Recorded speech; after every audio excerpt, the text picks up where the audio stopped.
Mga master, fishing tutorial muna tayo sa mga baguhan. Ito ang setup na dual pang bait and weight at saka floater. Yung gamit natin ito, tignan nyo,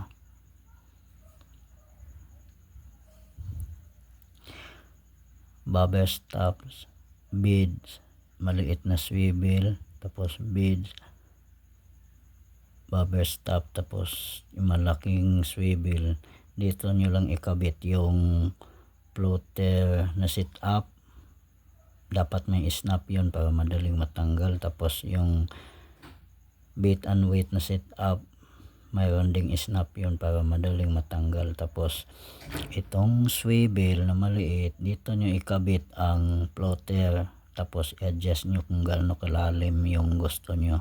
Itong pang itaas na bobber stop, papunta yan doon, tatagos yan sa guide kasi malaki yung guide.